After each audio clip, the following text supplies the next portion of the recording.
नमस्कार साथियों, आप देख रहे हैं डेमोक्रेटिक मीडिया और मैं हूं आपके साथ मनीष अहिरवार। क्या लोकतंत्र को लेकर सरकार की कार्यशैली ठीक नहीं है? ये सवाल उभर कर सामने आता है क्योंकि कुछ तो दोष है मेरी हुकूमत के किरदार में, वरना विदेशी मीडिया बार बार इल्ज़ामात के पुल नहीं बांधती।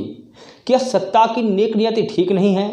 क्या हुकूमत संवैधानिक रवायतों पर खरी उतरने में नाकाम साबित हो रही है? आखिर क्या वजह है कि टाइम पत्रिका बार बार प्रधानमंत्री मोदी के कार्यकाल और कार्यशैली पर तल्ख टीका टिप्पणी कर रही है? क्या यह किसी होनी अनहोनी की चेतावनी है या सिर्फ मोदी की छवि को खराब करने का मात्र उद्देश्य है?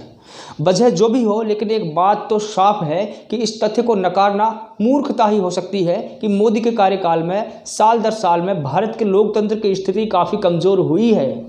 साल 2019 में दुनिया की सबसे प्रतिष्ठित मैगजीन टाइम ने प्रधानमंत्री मोदी पर बहुत बड़ी कवर स्टोरी छापी थी, डिवाइडर ऑफ इंडिया कहकर। और हाल ही में टाइम पत्रिका ने दुनिया के 100 प्रभावशाली लोगों की सूची जारी की है, जिसमें टाइम पत्रिका ने एक बार फिर प्रधानमंत्री मोदी पर तल्ख टीका टिप्पणी की है। टाइम पत्रिका ने लिखा है कि नरेंद्र मोदी ने सबको संदेह के घेरे में ला दिया है। भारत में अभी तक के 80% प्रधानमंत्री हिंदू आबादी के बने हैं। मोदी ने ऐसे सरकार चलाई है जैसे उन्हें किसी की परवाह ही नहीं है। उनके नेतृत्व वाली हिंदू राष्ट्रवादी यानी कि भारतीय जनता पार्टी ने न केवल कुलीनता को खारिज किया है बल्कि बहुलवाद को भी नकार दिया है, खासतौर पर मुसलमानों को निशाना बनाकर। महामारी में उनके असंतोष को दबाने का साधन बन गया है और दुनिया का सबसे जीवंत लोकतंत्र अंधेरे में चला गया। टाइम मैगजीन ने यह टिप्पणी अपने आप में एक चेतावनी देती है। यह चेतावनी भारत को और हर उस नागरिक के लिए है जो लोकतंत्र का प्रबल हिमायती है। दुनिया के नागरिकों ने या भारत के नागरिकों ने सवाल करने की परंपरा को नकार दिया है। जनता ने खुद जनता होने का बोध नहीं रह गया है, वरना सियासत जनता का इस्तेमाल महज वोट तक सीमित नहीं रखती। इकोनॉमिस्ट इंटेलिजेंस यूनिट ने के द्वारा जारी लोकतंत्र सूचकांक में भारत 10 स्थान गिरकर 51वें स्थान पर पहुंच गया।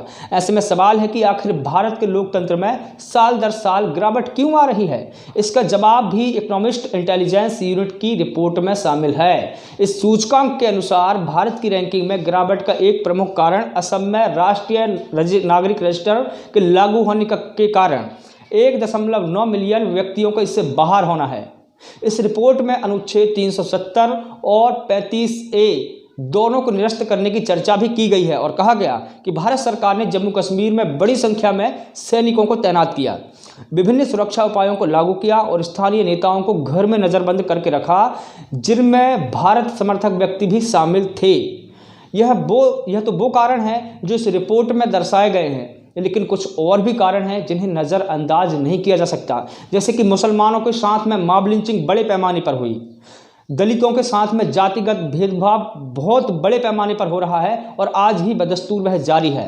आज़ादी के 70 साल बाद भी अगर दलितों के साथ में भेदभाव हो रहा है तो यकीन मानिए दोष कानून का नहीं, दोष उस सामाजिक व्यवस्था का है जिसकी चक्की में हम सब पिस रहे हैं और ये देश पिस रहा है और देश का लोकतंत्र पिस रहा है। लोकतंत्र में एक बहुत मशहूर सिद्धांत है, मिल्क सिद्धांत है। मैं आपको मिल्क सिद्धांत को यहाँ पर बता रहा हूँ कि जिस प्रकार एक देश दूसरे देश पर शासन नहीं कर सकता, ठीक उसी प्रकार एक वर्ग भी दूसरे वर्ग पर बलपूर्वक शासन नहीं कर सकता। यह सिद्धांत अगर सरकारें और सरकार का सिस्टम और ये देश की सामाजिक व्यवस्था जान पाए तो भारत के लोकतंत्र की स्थिति मजबूत हो सके। देखते रहिए डेमोक्रेटिक मीडिया मेरे साथ।